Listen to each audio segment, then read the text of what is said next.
Ερχόμαστε σε ένα από τα προϊόντα που αγόρασα από το Temu και είναι πραγματικά ό,τι καλύτερο μπορείτε να φανταστείτε, σε αυτή τη φτηνή τσάντα. Μην σας καθυστερώ.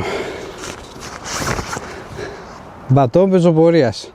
Όσους με ξέρετε και ξέρετε το κανάλι, ξέρετε πολύ καλά ότι τα μπατόν τα έχω σε μεγάλη εκτίμηση και δεν πάω ποτέ στο βουνό χωρίς αυτά. Ένα από τα πρώτα πράγματα που ήθελα να δοκιμάσω ήταν αυτά τα μπατόν.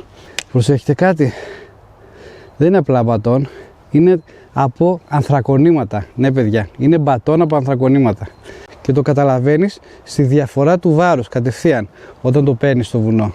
Και γιατί έχει σημασία το βάρος? Γιατί άμα κουβαλάς τα μπατόν πολλές ώρες στο βουνό, κουράζονται τα χέρια. Τι μου άρεσε αυτά τα μπατόν?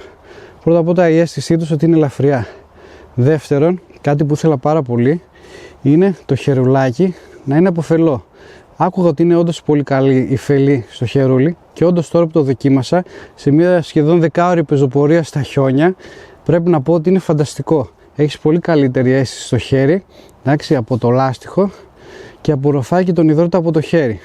Εδώ πέρα κάτω συνεχίζει με λάστιχο που το θέλω πάρα πολύ στα μπατόν. Δεν θέλω μόνο εδώ πάνω να έχει λαβή, θέλω και εδώ πέρα κάτω. Όταν είσαι σε βαθύ χιόνι ή σε στενά περάσματα. Κάτι ακόμα το οποίο μου άρεσε πάρα πολύ σε σχέση με τα κλασικά τα μπατόν που θα βρείτε στην αγορά, τα οποία αυτά εδώ τα κλιψάκια είναι συνήθως πλαστικά και αυτά τα γραναζάκια επίσης πλαστικά. Αυτά τα μπατόν έχουν πραγματικά μεταλλικά γραναζάκια και κλιψάκια. Αν τα πλαστικά που έχω τόσα χρόνια κράτησαν, τότε αυτά θα κρατήσουν ακόμη περισσότερο. Για τα λεφτά του και αυτό πραγματικά θα το συνιστούσα. Οπότε πάμε στο επόμενο.